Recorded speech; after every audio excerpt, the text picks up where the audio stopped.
ভোলা থেকে সরাসরি যুক্ত হচ্ছেন আমাদের সহকর্মী ছোটন সাহা। ছোটন, নিষেধাজ্ঞার এই সময়টা কিভাবে কাটাবেন জেলেরা? সরকারি কোনো সহায়তা এখনো তারা পেয়েছেন কিনা জানাবেন।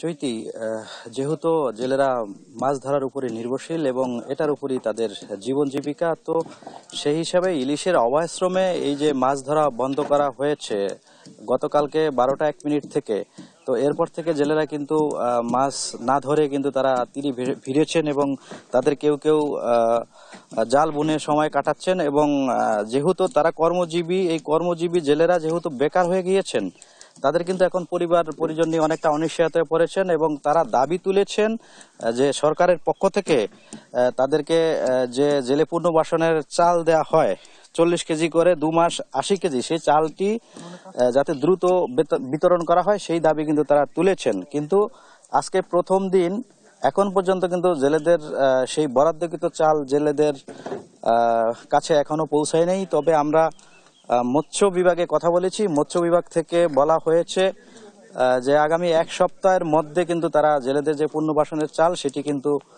বিতরণ করবেন। এবং জেলেদের আরেকটি যে দাবি দীর্ঘদিনের, যেহেতু তারা মাছ ধরার উপর নির্ভরশীল, তাদের রোজগার বন্ধ হয়ে গিয়েছে, তো সেজন্য তারা দাবি তুলেছে, যেহেতু তারা এনজিও ঋণ নিয়ে তারা এই যে মাছ ধরার যে সরঞ্জামগুলো আছে সেগুলো ক্রয় করে থাকেন, তো যেহেতু জীবিকা বন্ধ সেই হিসেবে তারা কিস্তিও কিন্তু পরিশোধ করতে পারছেন না। তারা দাবি তুলেছেন এই কিস্তি যদি বন্ধ রাখা হয় এই 2 মাস, সেক্ষেত্রে তারা কিছুটা হলেও সংকট দূর করতে পারবেন।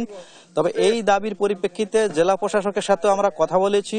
জেলা প্রশাসক আজাদ জাহান জানিয়েছেন যে তারা আসলে এই বিষয়টি তারা পর্যবেক্ষণ করছেন এবং খুব শীঘ্রই তারা কিস্তি বন্ধ রাখার ব্যাপারে ব্যবস্থা নেবেন। আপনাকে আরেকটি তথ্য জানিয়ে রাখছি, সারা দেশের যে 5টি অভয়াশ্রম রয়েছে এর মধ্যে কিন্তু 393 কিলোমিটার কিন্তু এই অভয়াশ্রমের আওতায়, যার মধ্যে 2টি অভয়াশ্রমে কিন্তু রয়েছে ভোলার মেঘনা এবং তেতুলিয়া নদীতে, এবং এটি হচ্ছে 190 কিলোমিটার এরিয়া জুড়ে। তো এখানে জেলে রয়েছে আপনার প্রায় 2 লাখের অধিক, যার মধ্যে নিবন্ধিত জেলের সংখ্যা প্রায় 1,70,000। তবে সেখানে কিন্তু বরাদ্দ এসেছে মাত্র 89,000 জেলের নামে কিন্তু বরাদ্দের চাল এসেছে, অর্থাৎ নিবন্ধিত হয়েও কিন্তু অনেক জেলে এই চালটি কিন্তু পাবেন না। তো চৈতি, এ ছিল আমার কাছে যে মেঘনা তেতুলিয়া নদীতে ইলিশ ধরা বন্ধ, অভয়াশ্রম রক্ষায়, তা নিয়ে সর্বশেষ তথ্য। চৈতি। ছোটন, ধন্যবাদ আপনাকে। ভোলা থেকে আমাদের সাথে যুক্ত ছিলেন সহকর্মী ছোটন সাহা।